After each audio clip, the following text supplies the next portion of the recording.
Hello folks, it's Anahita Rao, and I wanted to speak about something a bit lighter today, more fun. I think we've been too serious recently because there's just so much going on, and we're all hearing all the sort of the negative news and the doom and gloom. So I thought, let me do a series of something a bit more fun, a bit more light, and I'm going to do this over the next few days, and I'll sort of post it one by one.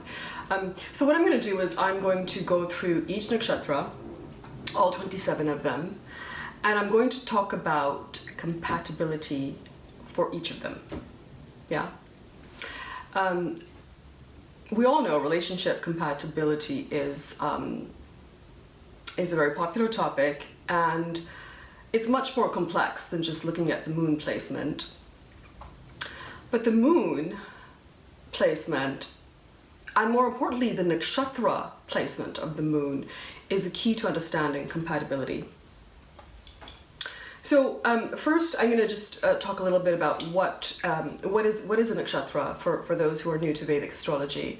The heart of Vedic astrology is in fact nakshatras.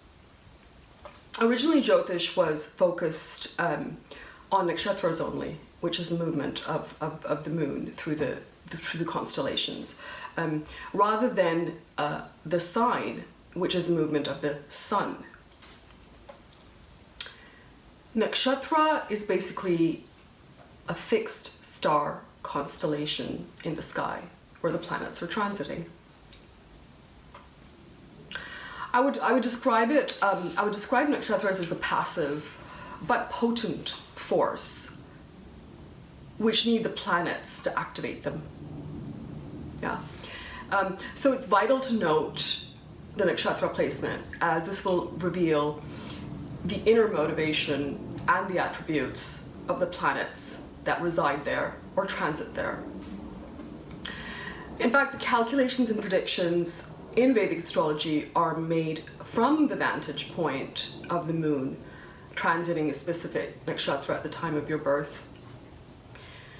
The controlling planet of the nakshatra must be seen for its impact, as well as the deity that rules the nakshatra, to assess the entire situation and to see what's going on. Okay, so back to the topic at hand. We're going to look at nakshatra compatibility and see your best match from your moon sign. If you don't know where your moon was situated when you were born, then you can go to the chart calculator on my website, which is there for free, and you plug in your details. It should pop up with your moon's nakshatra. Remember, this is the sidereal system, so it may place your moon in a different sign altogether from the tropical or the western placement. And for those who are watching all of the nakshatra videos, please note that this little intro will be repeated in all of the videos. Yeah, one more final thing I wanted to say about compatibility is that when it comes to looking for a match, this is just sort of a common sense thing, I guess, but it's very important. Please see goodness where it lies, rather than hoping for goodness where it does not exist. Yeah.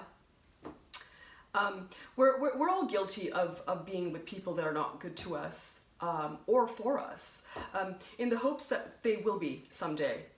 So just don't get caught up in that illusion. Yeah. Astrology can, remember, astrology can only guide us, but we make the final call. Yeah. Okay, so let's get started with the nakshatra compatibility videos. Yeah.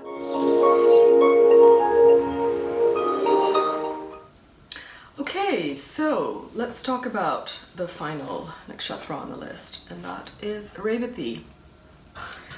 So for Revathi, the ideal partner is Uttara Bhadrapada, and your most challenging partner would be Vishaka. Revathi and Ashwini. Ashwini are fiery and passionate and very special to you. They're not into commitment and can treat you in a cavalier fashion. You find them exciting and usually accept whatever type of relationship that they want.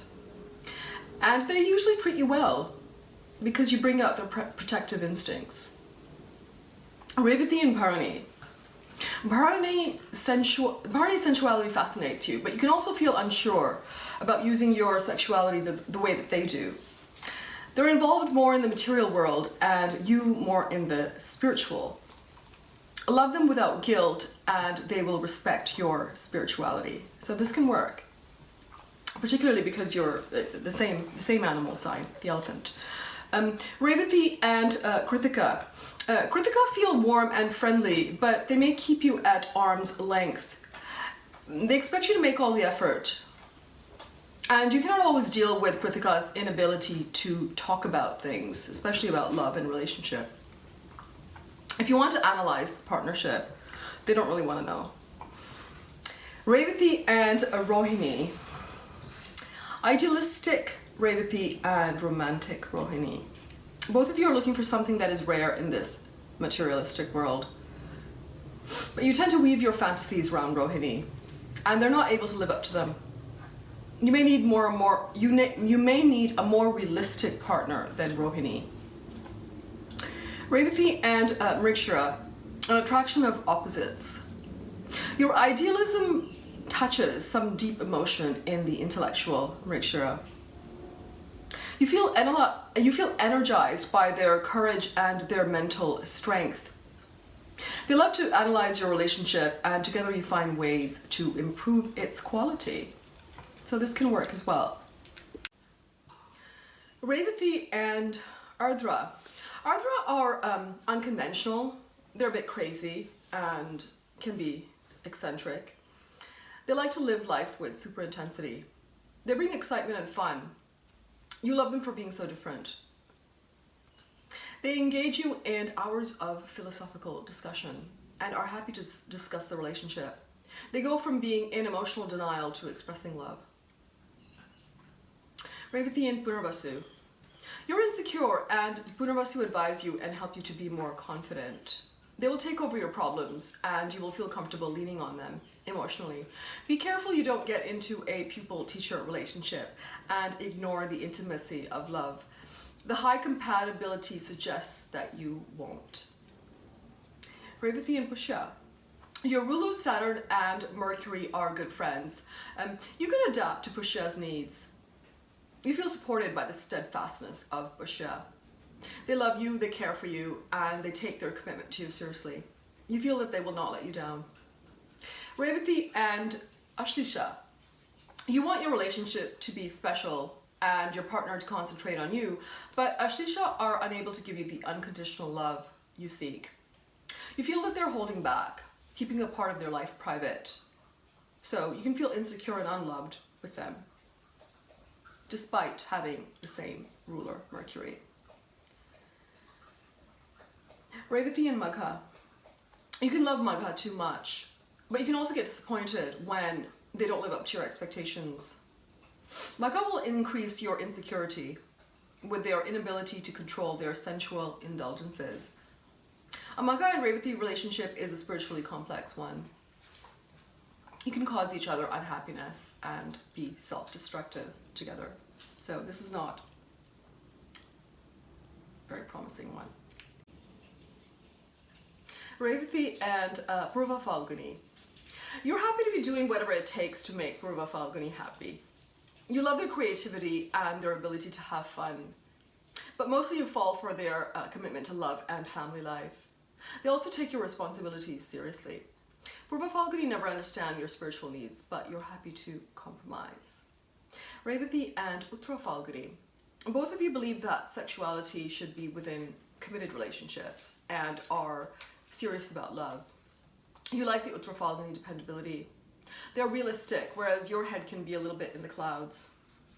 Your relationship works well because each one of you gives what the other does not have. Revathi and Hasta.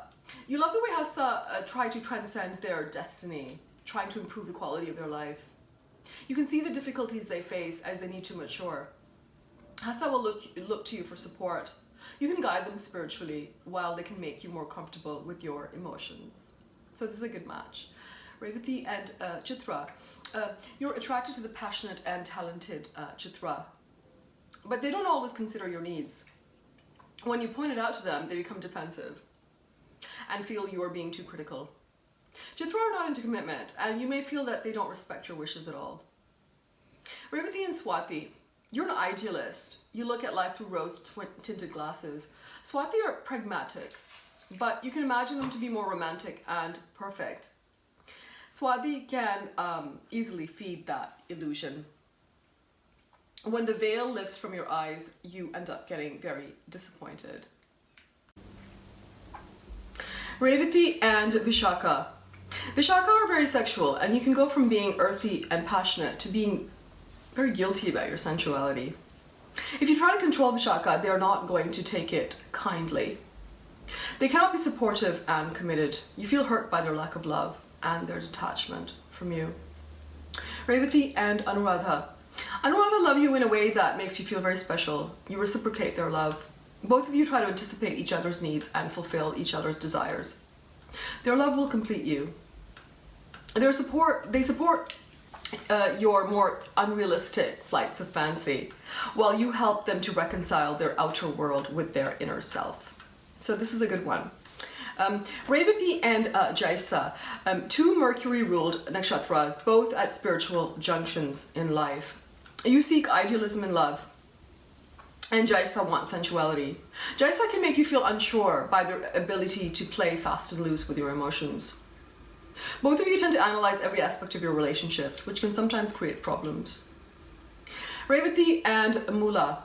You fall for the unconventional Mula. You know how to deal with their changing nature. You have no problem keeping up with the quick-thinking Mula. You offer friendship and unconditional love, but sexual issues may emerge. Revathi and Purvashada. Creative, talented, bright, and intelligent. Purvashada appear to be perfect to you. You fall for them very quickly. This is a relationship where you don't get disappointed. Purvashada have the capacity to surprise you with their wisdom and their ability to be creative. A great relationship where love can flourish. Revathi and Uttarashada. Complex, hard to understand, and ascetic Uttarashada. Don't encourage you to get to know them, much less love them. You love their strength, their ability to face pain. You love them even though that they keep pushing you away. Revathi and Shravan. Your sentimentality towards each other can create unrealistic expectations. You have deep psychic connections but live in an unreal world, so be prepared to deal with life's struggles. Don't blame each other. Revathi and Dhanishta. This is probably your worst sexual partner. Both of you are dominant personalities and should treat each other with respect. Your problem is that you never allow Dhanishta into your space. This relationship can be frustrating and emotionally quite dry. Revathi and Shatabhishak. They can hurt you, and they don't appreciate you or love you enough. You can never be sure of them.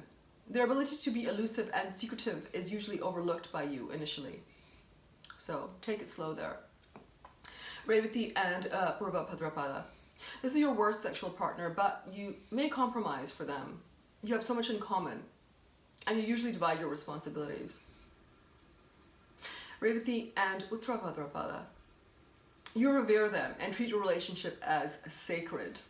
You want to create something everlasting from your love for each other. Peace, happiness, and compatibility are all there. This is a good one. Revathi with another Revathi. The relationship between two idealistic people can have its difficulties. Both of you want perfection is impossible to deliver.